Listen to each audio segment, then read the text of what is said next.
Di fase ketiga dengan target, dengan posisi sudah banyak yang mulai dibangun, targetnya berapa, aktivitas brandingnya ngapain, tujuannya apa, aktivitas marketingnya ngapain dan tujuannya apa, aktivitas sharingnya ngapain dan tujuannya apa. Ini yang dikatakan execution strategi.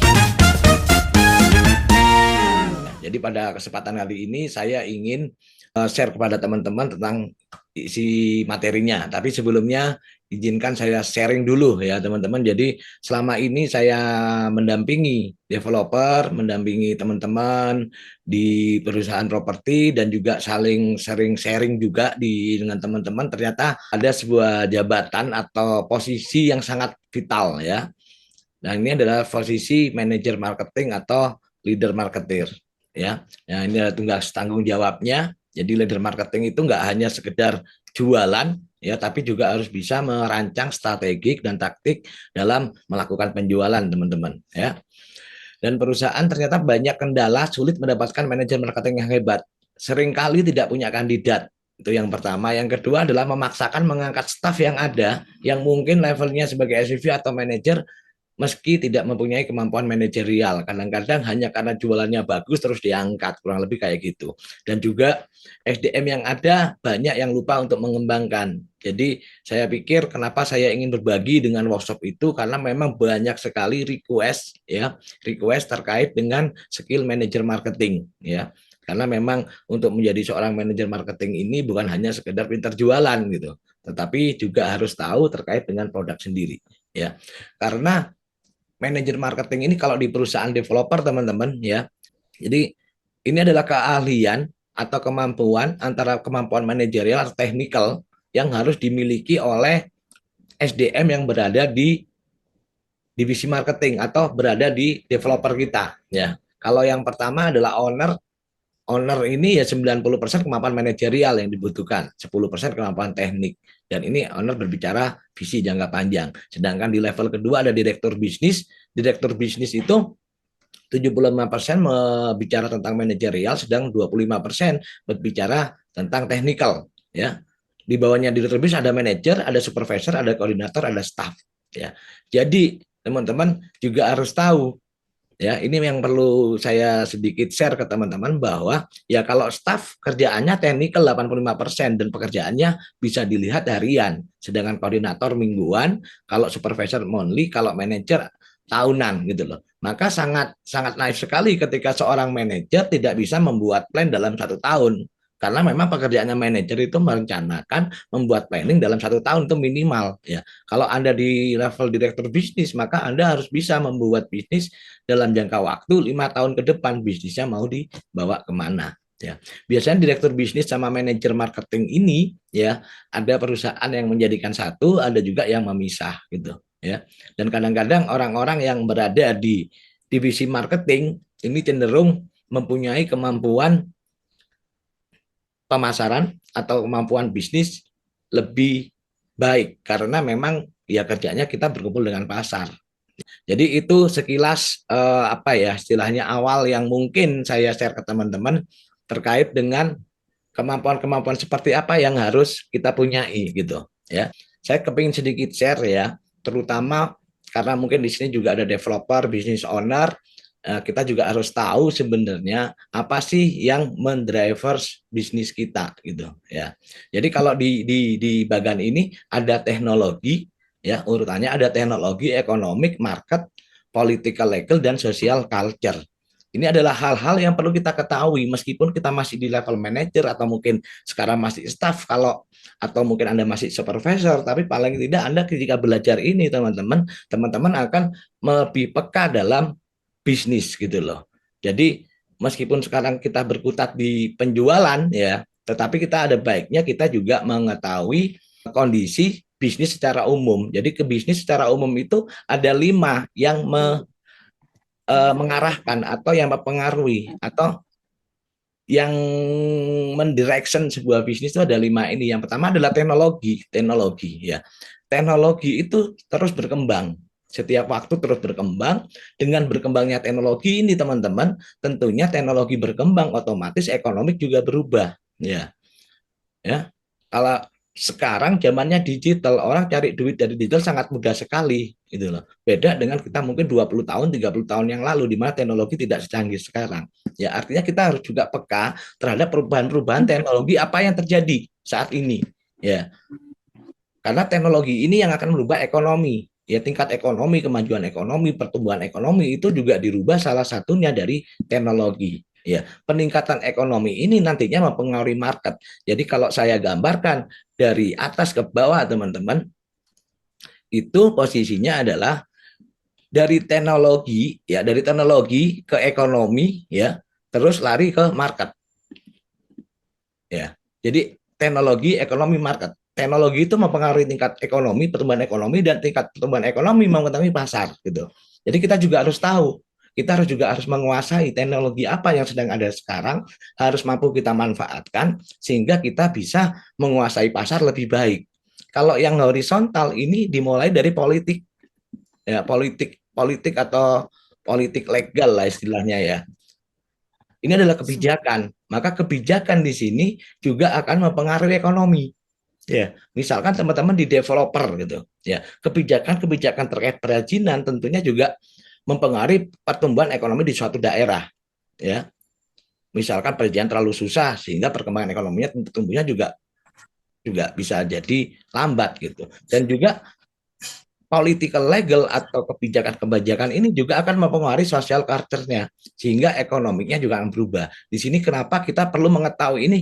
Kenapa sih kita perlu mengetahui ini? Karena nanti teman-teman, agar teman-teman itu ketika bersaing itu teman-teman mengerti apa yang harus dilakukan, ya. Itu tadi tentang apa yang menggerakkan bisnis kita, ya. Di sini juga saya kepingin sedikit memberikan gambaran atau wawasan secara umum apa sih bisnis landscape gitu, ya. Jadi ada 4C bisnis landscape. Yang pertama adalah company, ya. Ada change, di atas itu ada change, itu adalah peluang, teman-teman. Ada peluang apa sekarang? Karena bisnis tanpa kemampuan kita melihat sebuah peluang, maka Anda nggak kuat nantinya, ya. Terus juga ada di sebelah kanan adalah customer, di sebelah kiri adalah kompetitor, teman-teman. Jadi kalau kita dalam memulai sebuah bisnis atau kita mau merancang sebuah strategi pemasaran, maka 4C bisnis landscape ini juga perlu Anda ketahui. Artinya apa? Anda juga harus menggambar, ya, mengamati kompetitor, Anda juga harus mengenali customer, Anda juga harus mengerti diri sendiri di company ini, dan Anda harus melihat sebuah peluang yang ada di lapangan. Jadi kalau bahasanya kenapa saya kasih ini di sini teman-teman, karena goal saya di workshop itu teman-teman bisa bikin marketing plan yang bagus. Marketing plan yang bagus artinya mengenal betul terkait dengan apa yang ada di sini, ya. Mungkin kalau di sini saya keterbatasan memvisualisasikan, ya memang keterbatasan Zoom seperti ini gitu loh, ya. Jadi dimulai dari apa sebenarnya? Sebenarnya dimulai dari kita lihat apa nih, ada threat, ancaman apa yang perlu kita lihat, ya. Kalau kita bisnis perumahan itu ada ancaman apa, ada peluang apa, ya. Dan ini dipengaruhi oleh 3 ini tadi. Maka kalau banyak orang pakainya SWOT gitu, ya, jadi kalau kita di sini saya mengajarkan pakainya TOWS gitu loh. Jadi apa yang perlu kita pelajari juga terlebih dahulu adalah yang ada di luar ini dulu, kompetitor kita seperti apa, customer kita maunya apa, dan peluang-peluang yang ada di lapangan itu ada seperti apa, ya. Jadi kalau threat sama opportunity itu kan yang ada peluang dan ancaman yang lahir dari luar yang diciptakan oleh 3 ini, ya, customer, kompetitor, dan change, ya. Di situ, ya. Kalau yang di bawah strength sama weakness itu memang miliknya company kita, miliknya tim kita, miliknya produk kita gitu, ya. Jadi kalau kita bilang kalau yang di atas Anda nggak bisa mengarahkan, tapi kalau yang di bawah Anda bisa mengarahkan. Anda dipengaruhi oleh atau didriven oleh 3 hal yang di atas, tapi Anda bisa mendriving atau mengarahkan apa yang ada di company kita atau ada yang di perusahaan kita. Oleh karena itu saya kepingin membekali teman-teman yang memang mau berkarir di manajer marketing atau CMO atau di business development untuk agar teman-teman juga menguasai dalam hal seperti ini gitu, ya. Artinya saya kepingin teman-teman menguasai dulu tadi apa yang ada di lapangan, ya, opportunity apa, treat apa, terus apa yang menjadi strength kita, weakness kita, itu tetap teman-teman harus punya gambaran terlebih dahulu, ya. Jadi seperti janji saya teman-teman, saya akan coba share terkait dengan inti dari marketing, ya. Saya tidak bermaksud menggurui karena memang saya yakin di sini banyak pakar-pakarnya, banyak teman-teman yang mungkin sudah lama di dunia marketing atau mungkin juga secara keilmuan teman-teman belajar sudah dari inti dasar marketing. Saya ini adalah sekilas saja diagramnya. Jadi inti dasar marketing sebenarnya ada tiga ini. Yang pertama adalah positioning, ya. Yang ini adalah hal-hal yang kadang-kadang kita ketika membuat produk tidak memperhatikan ini, gitu. Ya, asal bikin aja dapat lahan, dihitung cocok, harganya profitnya banyak, di hitungan kasarnya, terus main jual aja. Tapi kita tidak pernah tahu positioning produk kita seperti apa. Yang kedua adalah differentiation, ya. Differentiation itu adalah bagaimana produk kita bisa muncul, gitu loh. Ya, kalau positioning bagaimana produk kita ditangkap atau dipersepsikan dengan benar oleh konsumen, sedangkan differentiation ini adalah bagaimana produk kita ini bisa muncul, bisa keluar, bisa stand up, gitu loh, bisa bisa bisa intinya bisa keluar di pasar, gitu loh. Karena kan kita tahu sendiri persaingannya developer sendiri sudah cukup banyak, ya. Sesuatu yang different pada waktu lalu, ya ini bisa jadi booming, ya. Anda punya different properti syariah yang nggak pakai bank, nggak pakai riba, dan nggak ada denda sita. Ini mungkin dulu bisa jadi differentiation, tetapi sekarang ketika sudah banyak memakai itu semua, maka Anda nggak bisa jadi differentiation lagi. Oleh karena itu, kalau kita mengetahui ilmu-ilmu ini, maksud saya, dengan adanya perubahan-perubahan yang terjadi di market, ya, dengan adanya pertumbuhan kompetitor-kompetitor yang terus bertumbuh, ya, Anda bisa tetap eksis menjadi the winner, gitu, ya. Minimal kalau nggak the winner jangan sampai the loser, kan, gitu, ya. Itu harapan saya, kenapa saya kepingin sharing di sini. Jadi ada inti dasar marketing itu ada di tiga hal ini yang nanti penjabarannya akan sangat menarik sekali, teman-teman, kalau kita bahas, gitu, ya. Yang di bawah ini adalah branding, ya. Apakah iya Pak kita perlu melakukan sebuah branding? Saya jawab perlu, ya. Terlepas level Anda melakukannya ini sejauh mana atau budgetingnya sebesar apa. Tetapi branding ini tetap perlu. Karena logo aja itu sudah branding, ya. Bagian dari branding. Bukan berarti branding adalah logo, bukan.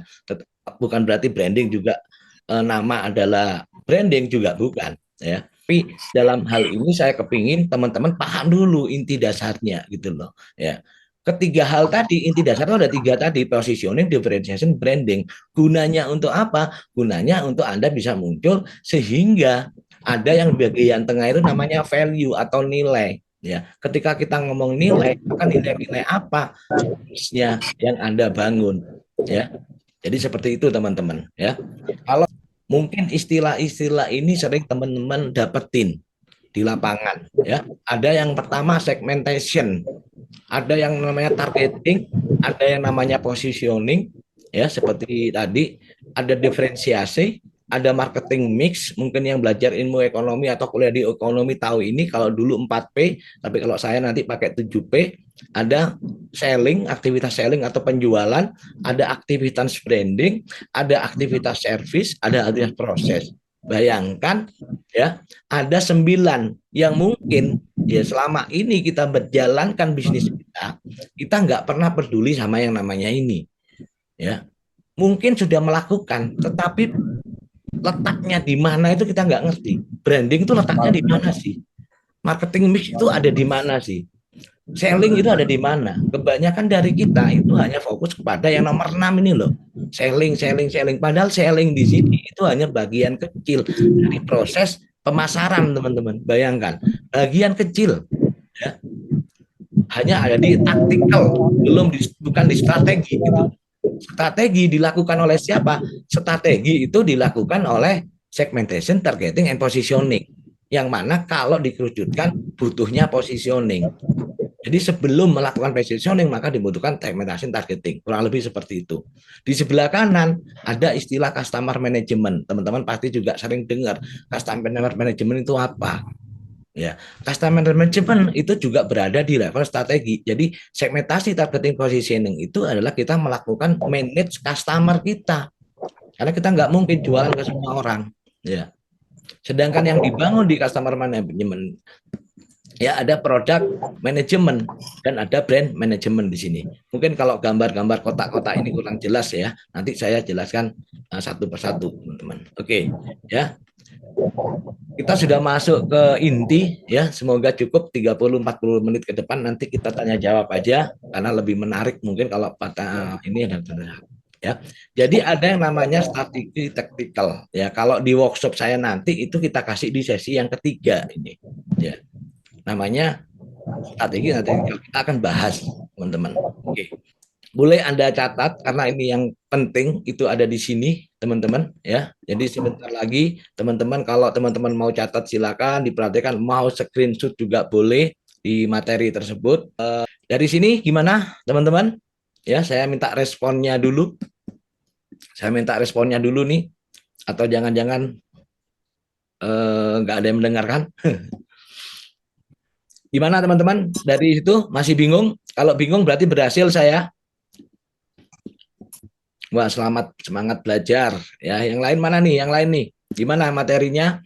Itu masih awal ya, karena kita bentar lagi teman-teman akan saya sharekan terkait secara keseluruhan sehingga teman-teman ketika di posisi manajer marketing itu kita tidak hanya belajar tentang penjualan gitu loh. Penjualan itu hanyalah sebuah hasil dari proses-proses yang akan kita lakukan ya.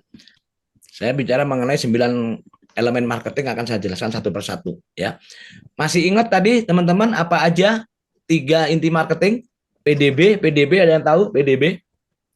Positioning ya, yang pertama. Yang kedua adalah differentiation, yang ketiga adalah branding. Jadi ini adalah inti dasar dari marketing. Yang saya kerjakan di lapangan, saya rangkum juga dengan teori, saya coba matchkan supaya langkah kita nanti ketika jadi manajer marketing Anda tahu betul gitu loh. Jadi ada 3 hal ini teman-teman ya, di mana ada positioning, differentiation dan branding ya. Di sebelah kiri ya di positioning ini sebenarnya apa yang kita lakukan di positioning? Yang kita lakukan dalam positioning ini adalah kita melakukan yang namanya customer management, teman-teman. Ya, customer management itu apa aja? Yang pertama adalah segmentasi.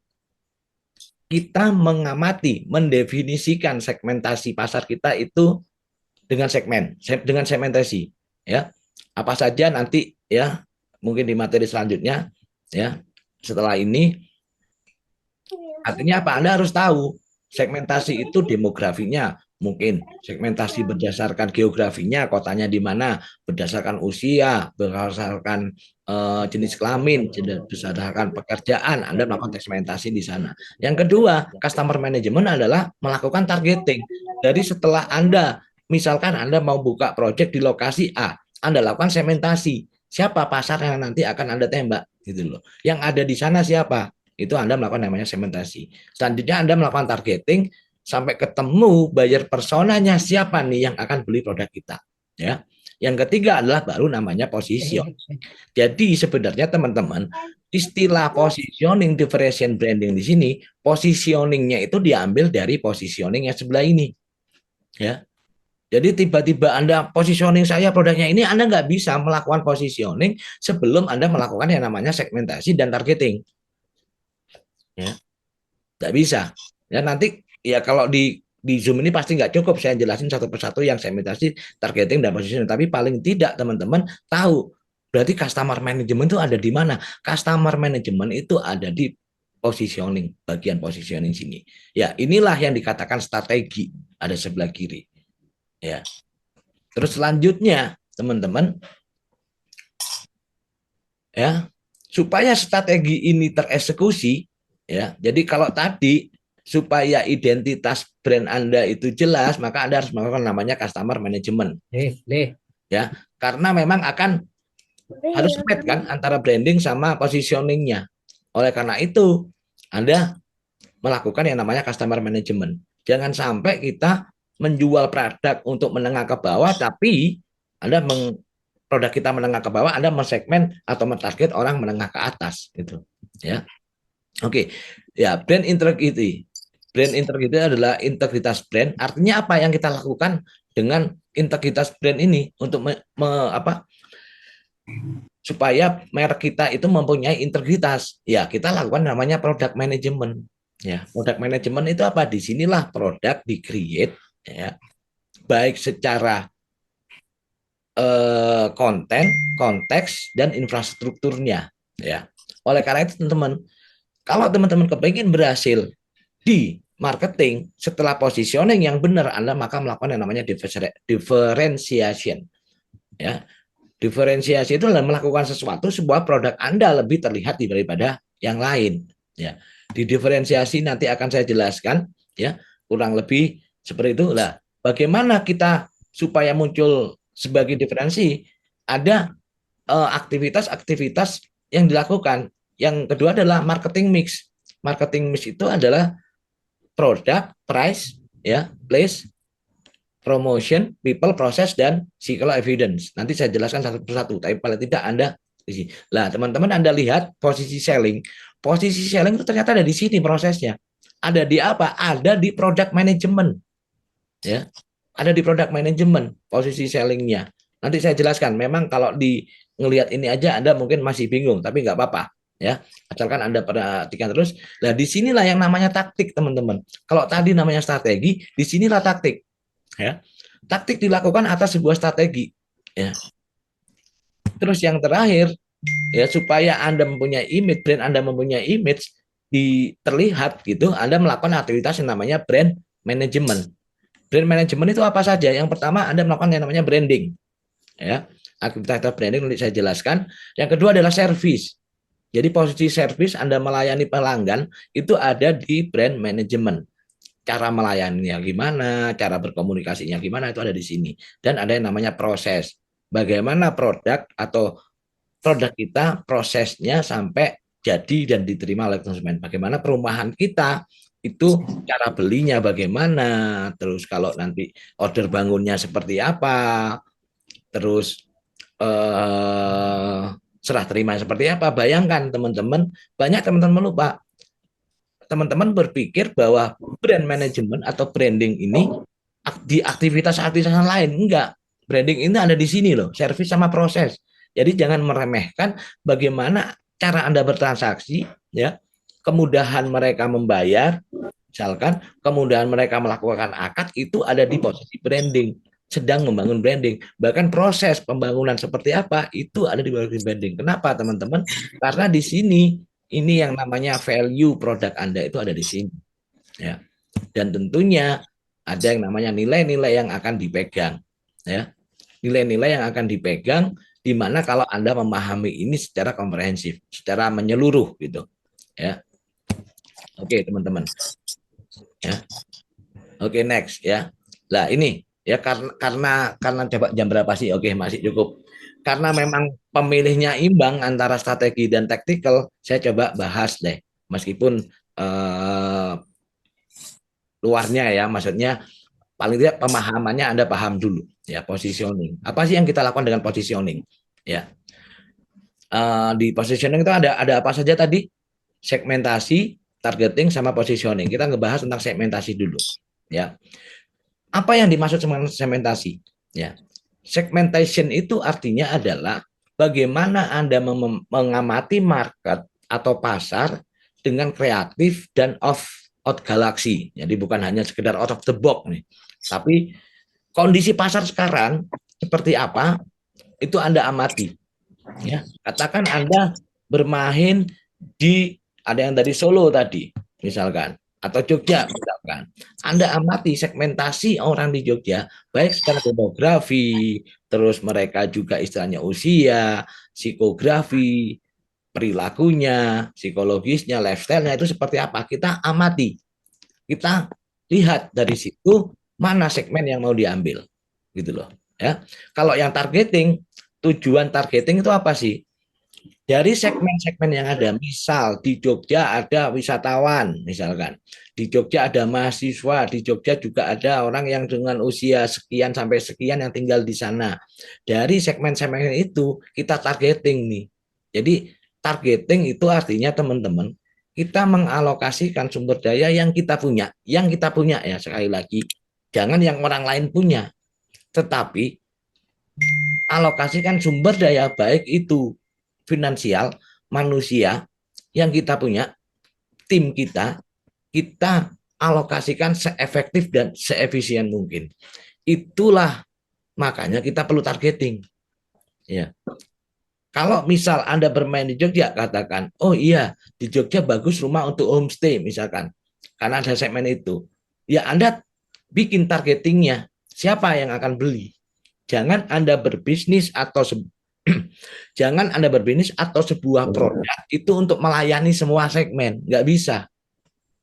Ya, kecuali memang dana Anda besar, tim Anda banyak, dan perusahaan Anda besar.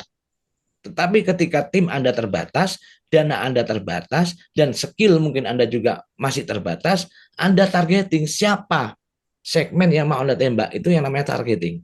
Ya, caranya seperti apa? Ya pasti ini butuh data, ya kan? Kita nggak bisa bahas data di sini, kita butuh data. Misalkan kalau di Malang, oh iya, Malang lagi bagus nih, ya, sebagai tempat kunjungan wisata, ya, 10 juta orang per tahun yang datang ke sini, atau lebih dari 170.000 mahasiswa baru yang masuk, bayangkan, ya. Saat ini di Malang mahasiswanya sudah mendekati 1 juta orang, 900.000 tepatnya sudah mendekati di 1 juta orang. Maka target apa nih yang bagus? Untuk siapa pasar ini nanti? Ya, maka nggak heran kalau ternyata banyak yang bermain di Malang produksi rumah kos. Ya tinggal nanti strategi mana yang berhasil, strateginya developer siapa yang berhasil, strateginya tim yang mana yang berhasil. Ingat, strategi meskipun sama dijalankan oleh tim yang berbeda juga bisa jadi hasilnya berbeda. Karena tadi sumber daya tim, sumber daya finansial itu nggak sama. Oleh karena itu, ketika Anda melakukan targeting, perlu dilihat juga secara ke dalam, kita bisa efisien nggak, bisa efektif nggak, malah targetkan segmen pasar itu. Ya, oke, positioning selanjutnya. Setelah Anda targeting, ya, tujuan dari positioning itu apa sih? Ya, tujuan dari positioning itu kita mendapatkan pelanggan yang kredibel, yang sesuai dengan produk kita. Itu tujuannya positioning. Ya. Kalau Anda nggak keluar positioningnya, maka pelanggan yang datang ini orang yang berbeda, bukan target market kita. Ya. Anda jual menengah ke atas, Anda nggak mau mempositioningkan produk Anda menengah ke atas. Misalkan Anda jual produk untuk investor, tapi Anda tidak mempositioningkan atau melabeli atau melakukan upaya-upaya agar persepsi pelanggan terhadap produk Anda sesuai dengan produk Anda, kalau nggak sama, ya Anda akan ketemu segmen lain. Bukan berat. Ini berlaku juga sebaliknya. Kalau Anda berjualan rumah subsidi misalkan, tapi cara berkomunikasi Anda, positioning Anda, tagline Anda mungkin itu menunjukkan kelas atas, ya nggak masuk juga, nggak ketemu, nggak match jadinya. Ya, ini kriteria dalam melakukan segmentasi, teman-teman. Saya cepat aja yang di sini, ya. Ketika Anda melakukan segmentasi, pastikan segmen yang dipilih cukup besar dan menguntungkan. Ya, jangan ambil segmen yang apa ya, yang terlalu kecil gitu loh. Jangan ambil segmen yang terlalu kecil. Boleh Anda ambil segmen yang kecil asalkan memang dari sumber daya Anda siap. Misalkan, oh saya mau memasarkan rumah, katakan misalkan di Malang 20 miliar ke atas. Ya pertanyaan saya, apakah pasar ini besar atau kecil? Kalau pasar ini kecil, Anda butuh effort yang banyak juga untuk memenuhi itu. Terus juga pastikan marketnya growth. Jangan sampai Anda bidik di marketnya yang tidak growth. Ini biasanya market growth dan tidak growth juga terpengaruh dari sisi lokasi. Apakah lokasi yang Anda buka ini di sunrise location atau sudah sunset? Ya. Terus bagaimana situasi kompetisinya, baik secara langsung maupun tidak langsung? Ya, secara langsung itu adanya sama-sama produknya, yang secara tidak langsung dengan produk yang lain misalkan. Maka Anda harus pelajari, ya. Anda mau ngambil mana gitu loh maksud saya. Ya. Kalau Anda mau ngambil rumah subsidi, oke memang ya growth, size-nya besar. Tapi lihat juga kompetisinya di lokasi Anda maksudnya ya. Ya, di arah sana kompetisinya seperti apa. Lah kalau sudah bermain banyak di situ, kalau Anda tidak bisa melihat market secara kreatif, ya Anda akan perang red berdarah-darah, red ocean di situ gitu. Ya. Juga evaluasi keunggulan perusahaan untuk mendominasi segmen yang dipilih. Ya, saya menganalisa ini ada beberapa perusahaan yang berhasil memang mendominasi atas segmen yang dipilih. Ya, kalau saya bilang di secara lingkup kecil di Malang misalkan. Tapi di skala nasional pun ada perusahaan-perusahaan yang memang ya, ya contohnya lah, contohnya misalkan seperti perusahaan-perusahaan besar. Nggak mungkin semua perusahaan itu main di semua segmen. Oh, dia main apartemen, dia main rumah landed, dia main kawasan. Enggak, pasti mereka punya satu atau dua pilihan produk yang memang mereka unggul di situ gitu. Dan ini pun sama. Teman-teman juga harus memilih ketika ini terjadi melakukan yang namanya sementasi, Anda harus memilih. Nggak bisa semua Anda ambil gitu. Ya sama dulu waktu saya bekerja sebelumnya, kita ngambil segmen middle up. Ya udah middle low-nya kita lepas. Karena kita nggak mungkin bisa melayani semuanya, jatuhnya nggak efisien atau nggak efektif juga ya. Jadi apa artinya positioning teman-teman? Positioning adalah menciptakan persepsi tertentu dalam benak konsumen dengan menempatkan sebuah produk untuk mendapatkan posisi yang lebih unggul dibandingkan produk lain. Itu namanya positioning ya. Tekniknya ilmunya ya saya bukannya tidak mau men-share di sini, tapi ya memang juga susah juga mengilustrasikannya ya. Contoh ini produk ya, saya ambil di tempat saya bekerja dulu ya. Rumah kos khusus muslimah. Nah, ini adalah positioning. Jadi Mira Residen mengklaim memposisikan produknya sebagai rumah khusus muslimah. Maka bahasa komunikasinya yang digunakan dia akan menggunakan hal tersebut ya. Ini yang kedua juga sama ya. Kalau ini bermain di villa, dia memposisikan bahwa villanya bernuansa Jepang. Ya. Villanya bernuansa Jepang. Di sini dia ambil juga villa prestis. Ini positioning, ini yang namanya positioning. Jadi harus clear produk Anda ini positioningnya apa. Ya, contoh lagi ya di Surabaya Citraland. Dia pakai tagline The Singapore of Surabaya karena dia ingin memposisikan bahwa kawasan hunian bernuansa Singapura. Ini yang namanya positioning, teman-teman. Jadi kalau Anda punya produk, meng-create sebuah produk, jangan lupa Anda harus create juga positioningnya apa. Gitu. Ya. Dari positioning kita lari ke differentiation. Ini yang namanya tactical. Ya. Tactical. Ini banyak yang Japri juga, Mas kalau bisa dibahas yang tactical, oke nggak apa, saya bahas agak detail yang di sini tactical. Ada yang namanya differentiation teman-teman. Jadi diferensiasi itu apa sih? Membuat value yang berbeda dibanding kompetitor itu diferensiasi, ya. Yaitu apa? Mengintegrasikan antara konten, isi, konteks itu wadahnya dan infrastrukturnya. Jadi ini harus terintegrasi atas positioning yang teman-teman ambil tadi, teman-teman. Ya, misal nih, saya contohin yang Citraland, dia ngambil posisinya The Singapore of Surabaya. Ya, maka kontennya yang dia tampilkan, dia menyimpulkan simbol Singapura apa? Konteksnya, infrastrukturnya juga akan mendukung dengan itu, gitu loh. Ya. Terus yang kedua ada namanya marketing mix. Marketing mix 7P of marketing, yaitu apa yang dilakukan sebenarnya kalau teman-teman secara sederhana, saya pengen jelaskan marketing mix. Marketing mix itu adalah sebuah desain, ya, sebuah desain pemasaran yang mengintegrasikan antara produk, penawarannya, bagaimana mendapatkannya, aksesnya, dan bagaimana cara berkomunikasinya. Itu diterjemahkan dalam marketing mix.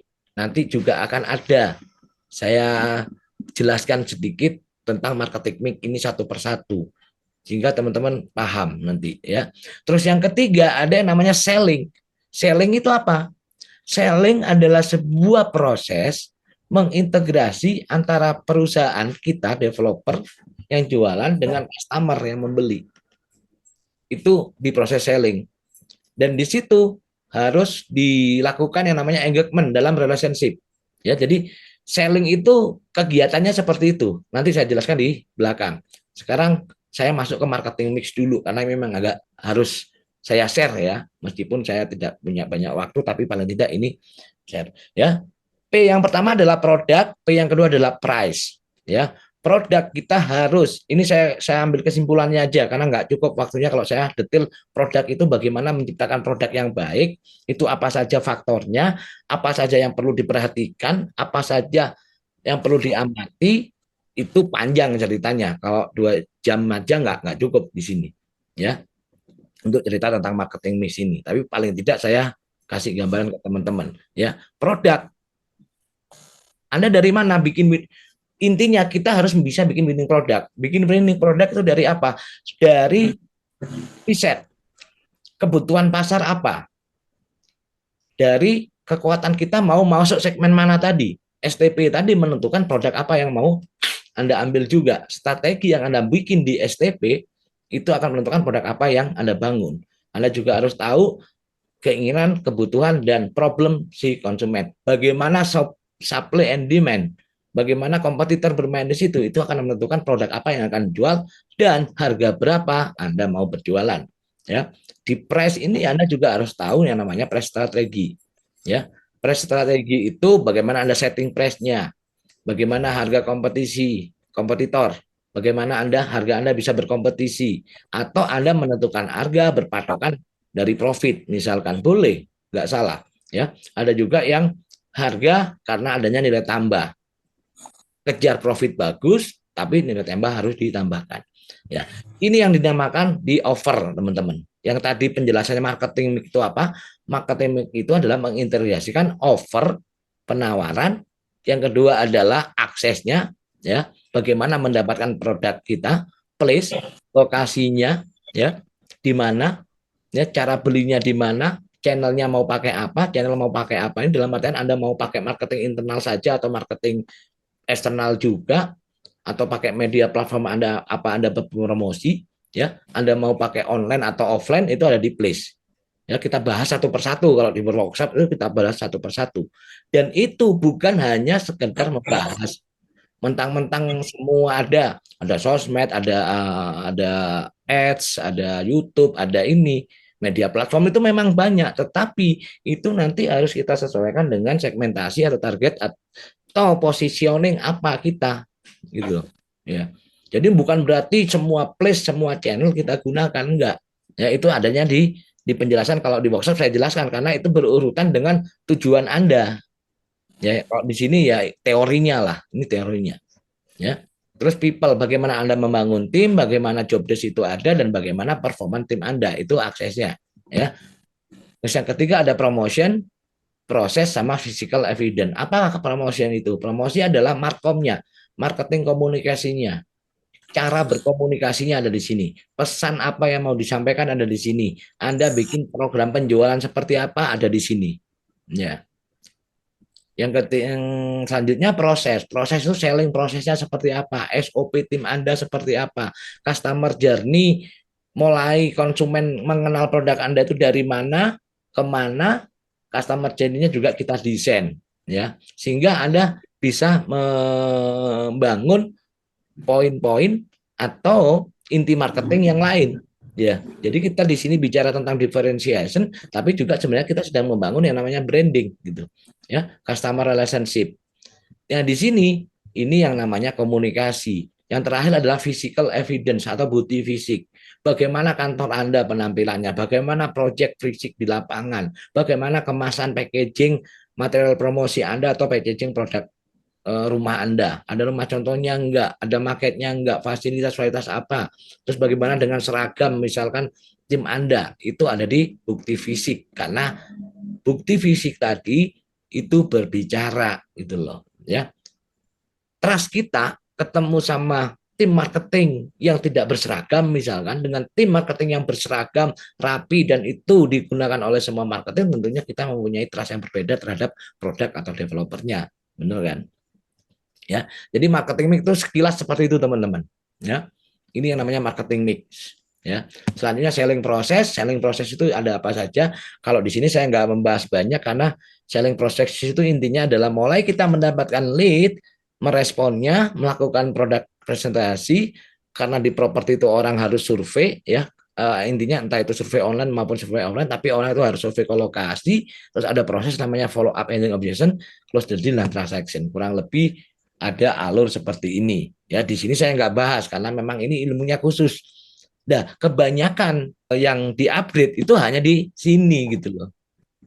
Hanya bagaimana kita supaya salesman kita bisa closing, hanya bagaimana kita cari prospek yang banyak, bagaimana kita supaya yang jadi prospek bisa jadi hot, cara follow up segala macam. Banyak hanya bicara di sini. Ya, kalau saya lihat kenapa ini saya coba riset kan tadi yang isi siapa sih? Oh ternyata memang agensi juga banyak yang ikut di workshop ini. Makanya kepingin materi yang di sini gitu. Ya ini hanya sebagian kecil saja dari sebuah proses pemasaran. Dari 9 itu ini satu bagiannya, 1/9-nya dari seluruhan proses pemasaran sebenarnya teman-teman. Ya, ini selling proses. Oke. Dan ini juga ada framework penjualan ya. Di sini sudah clear mulai dari salesman profil harus seperti apa, punya marketing tools seperti apa. Nanti secara umum ini memang tidak masuk di workshop besok di workshop leader, nggak terlalu banyak yang ini ya, yang selling, karena memang lebih banyak ke strategi sama tactical serta brand proses kita bagaimana kita memunculkan value kita atau membranding value kita ya. Ini saya coba ambil hubungannya teman-teman ya. 3 hal ini tadi, positioning, differentiation, dan branding itu merupakan 3 inti marketing.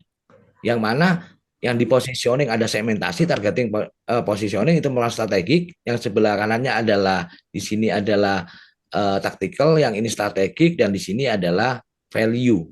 Jadi strategi dan taktik untuk kita mengkomunikasikan value kita, yang mana aktivitasnya ada di positioning, differentiation, dan branding ya. Oke, next sekarang.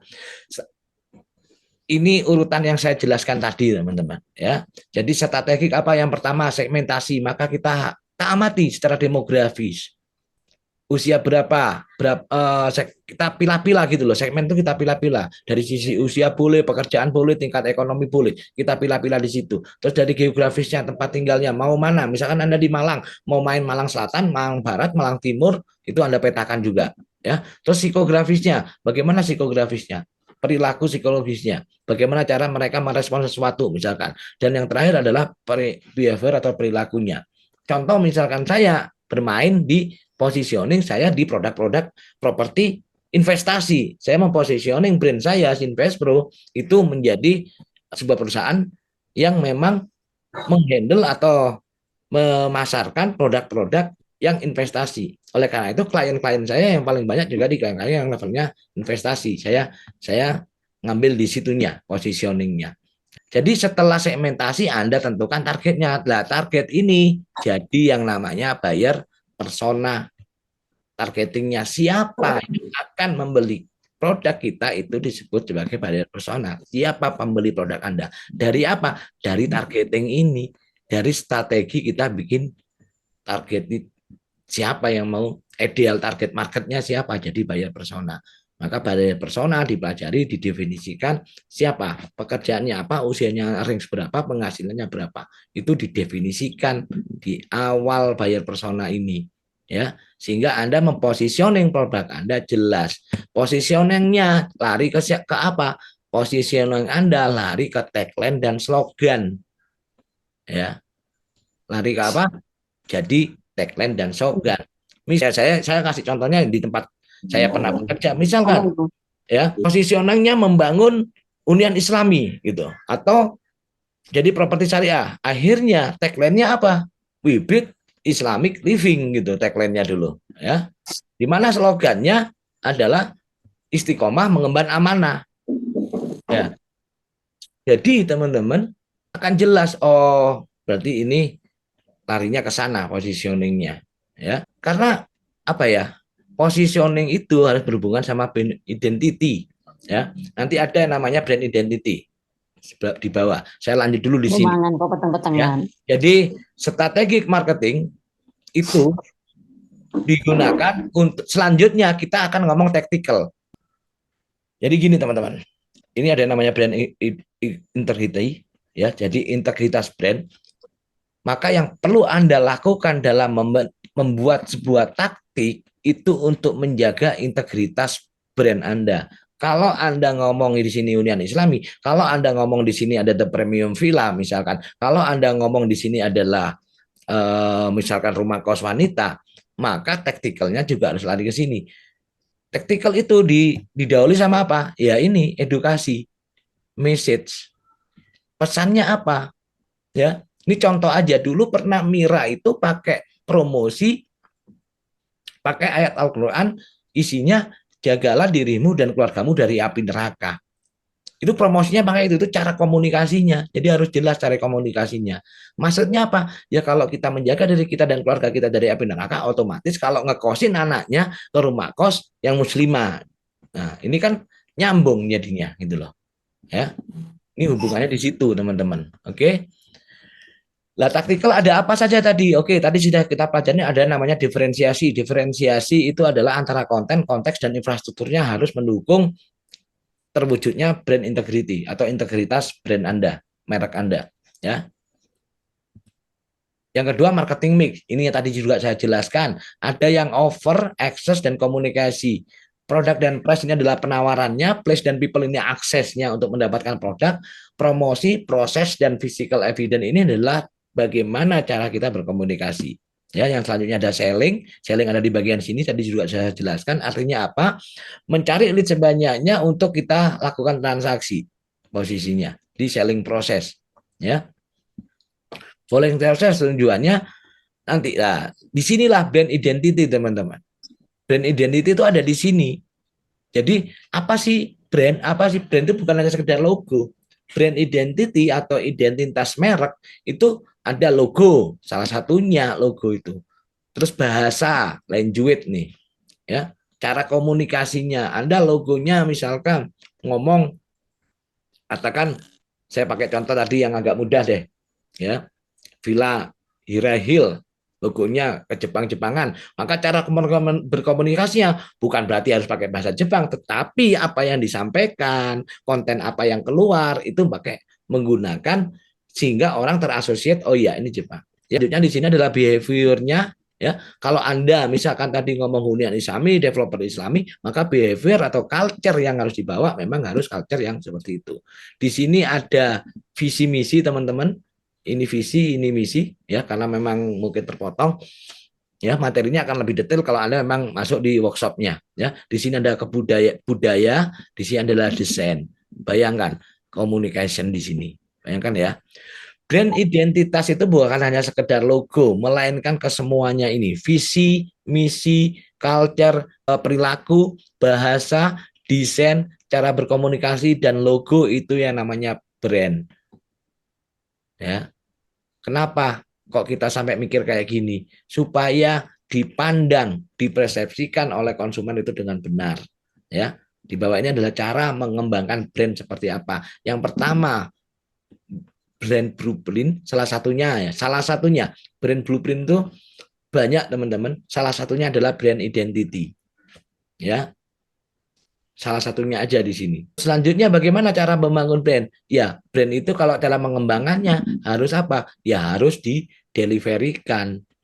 Dideliverikan salah satunya dengan cara bagaimana cara bikin iklannya di sini. Ya, bagaimana kontennya, ya.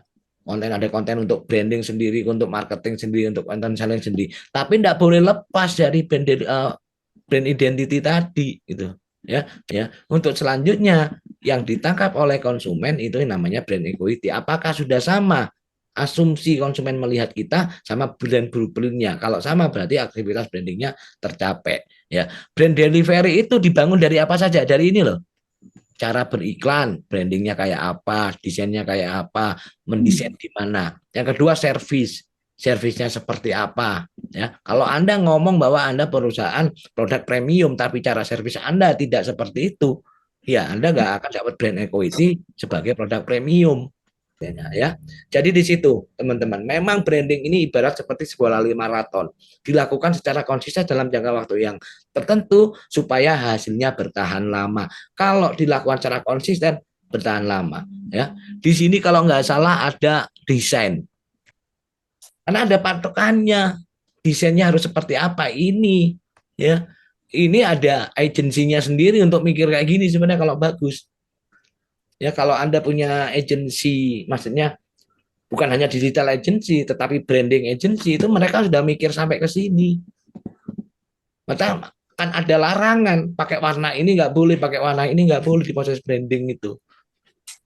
Ya karena branding itu harus konsisten, marketing itu harus konsisten teman-teman.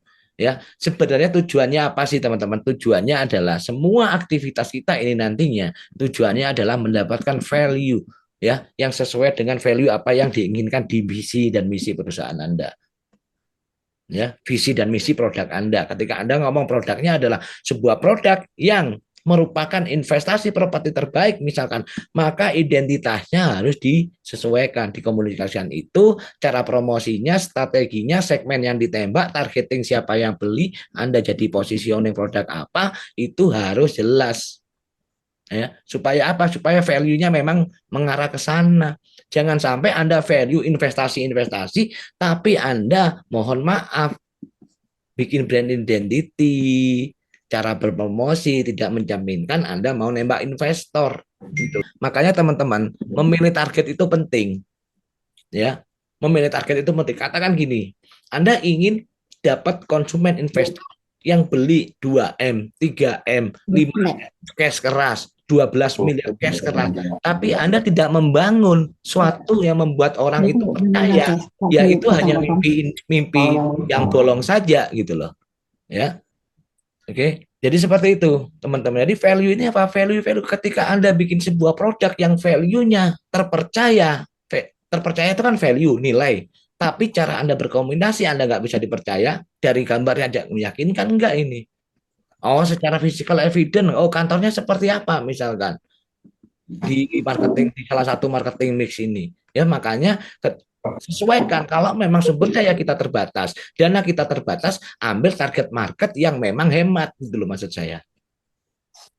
Ya, jadi memang harus disesuaikan. Ini nggak bisa asal oh iya di sana biar dipercaya kantornya saya bagusin, sekarang bagusin, tapi servis Anda tidak menjamin itu misalkan. Atau yang lainnya segmennya memang nggak ditembak di situ. Jadi semua ini keterkaitan. Artinya apa teman-teman? Yang sebenarnya adalah ini ya, value yang diterima oleh konsumen tujuannya. Nilai-nilai ini juga harus sama dengan nilai yang diterima oleh konsumen. Saya ilustrasikan di sini, kita ngejar kucing, kucing itu lari. Gitu. Tapi kalau kita bisa bikin makanan yang enak, yang kesukaannya kucing kita, ya kucingnya yang akan lari mendekat. Artinya apa? Segmen targetnya siapa? Kita bikin sesuatu strategi dan taktikal yang sangat terintegrasi dengan baik, supaya orang itu melihat produk kita, mereka yang berbondong-bondong untuk beli produk kita. Ketika sudah jadi satu halaman ini, harapan saya teman-teman punya gambaran ya. Saya rasa sudah cukup ya materinya. Jadi teman-teman, materi inilah yang nantinya sebenarnya saya akan kasihkan ke workshop The Leader Marketing yang sengaja pesertanya kita batasin. Ya mungkin untuk spill-spill lah. Untuk spill-spill. Jadi sesi 1 besok ada 2 hari workshop kita. Leadership Mindset itu kita akan bicara, kita akan ajari lagi tentang bisnis landscape, bisnis mindset yang 9 core elemen yang tadi sempat saya jelasin akan dibahas lebih detail lagi. Terus kita pahami sebenarnya branding, marketing, selling itu seperti apa. Itu sesi 1 di hari pertama. Sesi kedua di hari pertama ya, ketika memilih market tentu kita harus juga bisa melakukan namanya visibility study. Ya, kita lakukan analisa marketnya, penawaran atau permintaan, jumlah barang, jumlah stok barang rumah di pasar sama permintaannya, dan kita menganalisa investor. Ini kita ajarin tips-tipsnya satu persatu. Ya, bagaimana sih mengamati kompetitor? Apa saja yang perlu kita ketahui dari kondisi kompetitor? Itu juga akan kami jelaskan di sana. Memahami need, want, dan problemnya customer. Ya, ini kompetitor, ini customer, terus ini winning product, ini company kita. Bagaimana kita terus menentukan winning produknya apa nih dari situ, ya. Jadi teman-teman juga akan kita pelajari bagaimana fenomena global market, ya, fenomena pasar yang terbentuk dari sebuah wilayah. Di mana misalkan mau main di Malang, ya Anda harus bisa menganalisa Malang ini karakternya seperti apa. Anda main di Surabaya, karakternya seperti apa, ya. Dan ini kalau tahu ilmunya enak, mau diterapin di mana aja, oh kayak gini caranya. Supply and demand juga sama, kita harus tahu mengenali kompetitor seperti yang saya sampaikan tadi, dan mengetahui kebutuhan, keinginan, dan masalah yang ada di pelanggan. Ini juga penting. Kenapa? Karena kalau Anda tahu ini, Anda bisa create produk yang memberikan solusi terhadap konsumen. Ini kita bahas nanti di workshop itu. Ya, selanjutnya sesi 3 kita ngomong strategi taktikal, kita bahas satu persatu. Kita ada belajar strategi branding project besok di 2 hari, di hari pertama, ya. Nah, selanjutnya kita bikin marketing plan, ya. Jadi tujuannya saya itu sebenarnya ngajak teman-teman untuk bisa bikin ini, ya, membuat marketing plan yang benar sejak awal. Di step bikin marketing plan itu ada mulai segmentasi, targeting, positioning, ya, sampai marketing mix, sampai kita brandingnya seperti apa, bahasa komunikasi sebenarnya itu ada, dan ini dipraktekkan. Hari kedua baru kita ngomong tentang strategi eksekusi. Setelah marketing plan dibikin di hari pertama, nah hari kedua kita belajar bagaimana bikin budgetnya, bagaimana bikin aktivitas divisi marketing, bikin perencanaan, bikin job desk, ya, terus juga menetapkan SOP-nya di sini, ya, itu di hari kedua, sesi yang pertama, hari yang pagi. Terus juga, ya karena apa? Karena without strategi, execution nggak jelas arahnya gitu. Jadi kalau nggak ada strategi, tiba-tiba Anda nggak pakai strategi, jalan aja. Ya udah nabrak baru belok, nabrak baru belok. Kan sih kalau kita punya strategi yang tepat, eksekusinya jadi tepat atau nggak ngawur. Ya. Sedangkan tanpa eksekusi, kalau cuma hanya strategi, ya nggak ada gunanya gitu loh. Ya. Jadi kita juga harus tahu bagaimana kita melakukan eksekusinya. Ya, sukses faktor strategi itu ada ini teman-teman, ya. Goals-nya jelas, bagaimana caranya jelas, siapa yang melakukan jelas, siapa yang supervisi jelas, harus ada laporannya, kita lakukan evaluasi dan kita lakukan corrective action-nya. Jadi jelas itu loh, ada objek, target, tujuan yang harus dicapai dari setiap eksekusinya, ada perencanaan strategi yang dijalankan, ada tim yang menjalankan, dan yang terakhir ada dana atau anggaran pemasaran untuk menjalankan tersebut. Strateginya bagus, budgetingnya nggak dibikin, ya percuma gitu loh.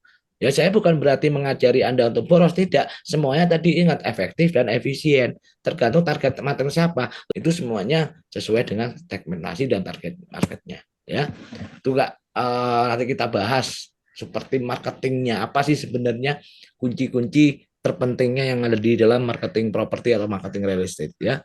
Itu ada diagram, dan ini mengeksekusi apa yang ada di strategi itu. Karena strategi juga akan ngomong branding, makanya ada namanya konseptor, content writer, ya. Di strategi kita ngomong bagaimana kita mendatangkan lead yang banyak, makanya kita ngomong tentang advertiser, dan di strategi kita juga ngomong tentang bagaimana produk kita bisa ketemu dari perusahaan ke konsumen, kita ngomong soal sales marketing, teman-teman, ya. Di situ juga akan kita ajari bagaimana kita bikin job desk, ya. Jadi ini kata kuncinya. Jadi belum bikin job desk itu cuman ini aja.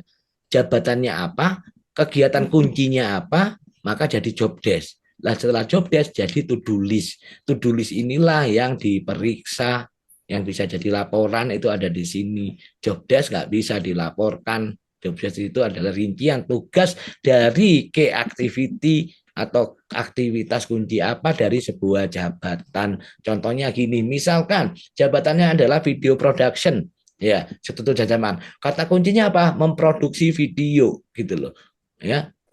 Memproduksi konten reel, memproduksi konten YouTube, ya. Di sini maka job desk-nya harus jelas, bikin video, misalkan posting apa-apa. Nah, ada di job desk, tugasnya untuk mengeksekusi kayak activity ini. Terus jadi to-do list hariannya, sehari harus bikin, seminggu harus bikin video berapa misalkan, ya.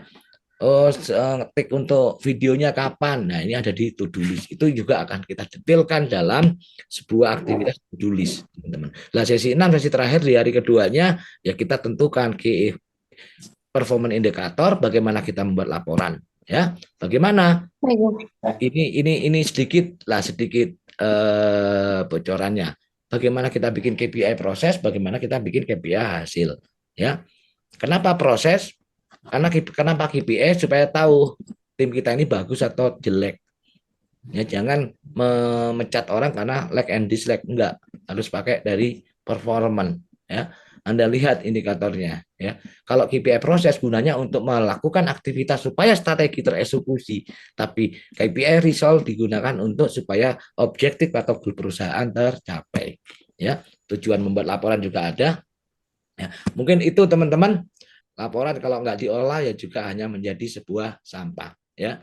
Jadi itu teman-teman semuanya, ya, materinya, ya, akan lebih lengkap. Memang kelas ini ada The Literacy Marketing. Kita visi budaya, membuat brand identity-nya dibuat, identitas brand kita apa, colornya mau apa. Secara produk oke. Ya, secara produk ini oke kok, analisanya pasar masuk, harga sekian masuk, ini semua pasarnya ada. Oke, secara produk ini oke, tapi ingat, pasar itu melihatnya persepsi. Produk ini oke, tapi dipersepsikan mereka nggak oke, mereka juga nggak ambil kan. Makanya kayak persiapan produk marketing itu seperti Pak Elman itu, apa saya bisa nggak ya oke Desember? Kalau belum bisa marketing itu saya jangan memaksakan.